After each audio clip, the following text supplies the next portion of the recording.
Hello traders, welcome to module 6, which is all about the footprint.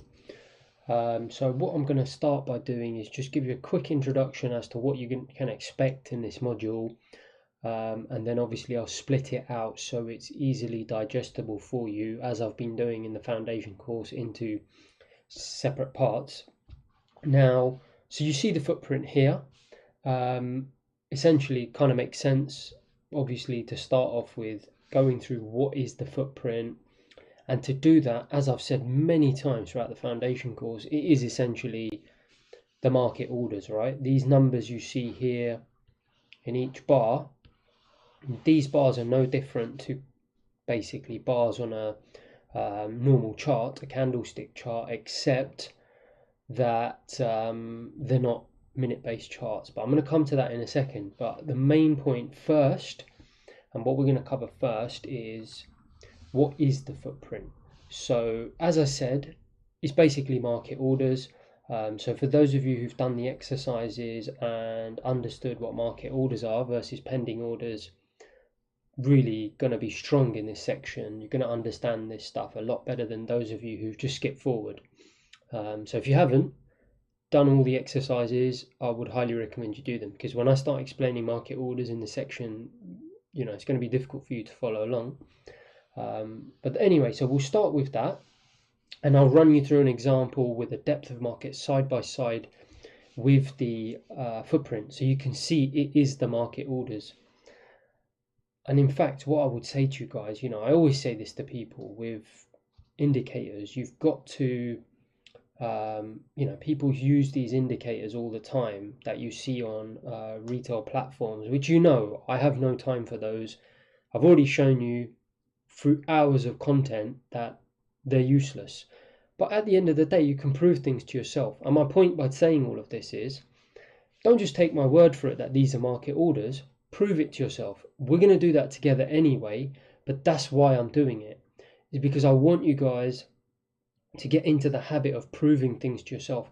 When I show you that these are market orders, by showing you the depth of market orders moving, with a footprint moving, and it will prove it to you that what I'm saying is that that's what they are, go away and do it for yourself as well. I'll talk a little bit about that anyway in that section. Bar types, honestly, I could write an entire course on this. Can become an incredibly complicated topic, but it doesn't need to be. All you really need to know, and I'll talk much more about it when we get onto charts, is that, again, guys, unfortunately, especially if you haven't had exposure to some of the most consistent professional traders in the world, you're obviously not expected to know. But unfortunately, I have to be the bearer of bad news, and that is that the majority of institutions and professional traders, guys, we're not using minute-based charts. There's a reason for that, so I'm going to talk a little bit about that. But you may notice here, this, guys, is not a minute-based chart.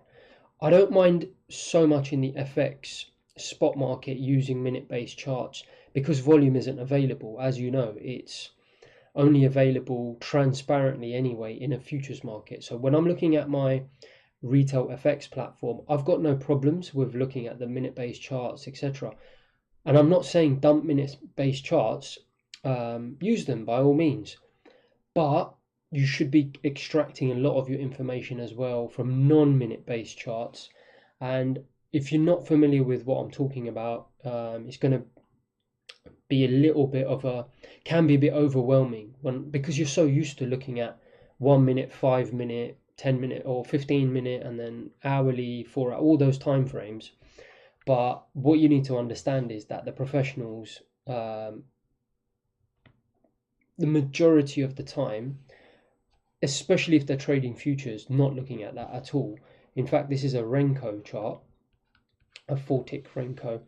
All it's doing essentially is it's moving more towards volatility-based representation of price rather than time-based. So, or volume-based, you could say, depending on the type that you use, because you have different types. You have range, you have volume bars, and obviously you've got the minute bars as well. So I'll talk a little bit about that and get more into that later in the course. But it's important I mention that because on the footprint, you're not using minute-based charts. It would make no sense to do that. So I'll show you why that is. Then we're going to concentrate on, so at first we're not going to actually, as you know, I've developed this table and you'll see why. It allows me almost at a glance to see what's going on a depth of market with market orders, really nice and neatly, and quickly at a glance gives me the information I need. So I've developed that obviously for myself. As you can see, it's a custom footprint. Obviously I've given that to you in the template, and I may do a template section. I think maybe towards the end of this I'll do a template section where I'll just show you how to load this stuff. But once you've loaded it, you'll all have access to this, obviously with the pro course. You won't be able to buy this anywhere in the market. You can obviously buy a standard footprint, as you know. You're looking at $1,000 plus, so you know you're getting that free. So I hope you can see the value in that. And also I'm giving you this customized table as well, which I've built myself. But look, that's not the point. You know, I'm not here to inflate my ego because I've built this. Actually, the reason I'm mentioning it to you is because it's part of the syllabus that we're going to be covering one by one. And also the second reason I mention it to you is because I don't want you to pay attention to this until we finish the first two sections. Then don't worry, we're going to come on to it. So one by one, we're going to go through the delta. We're going to go through the delta change, the max delta here, minimum delta here, and the delta percentage. All right, so that's the only reason I mentioned this table, is so you can see why I've put these bullet points. We're going to cover all these things one by one. And then finally, of course, I'm going to show you some examples of using the footprint, which come right at the end. Again, I'm going to split all these sections out. So in this section, we're going to start off with what is the footprint. I'm going to prove it to you that it is market orders. And then we'll move on to the next sections. All right, guys, enjoy.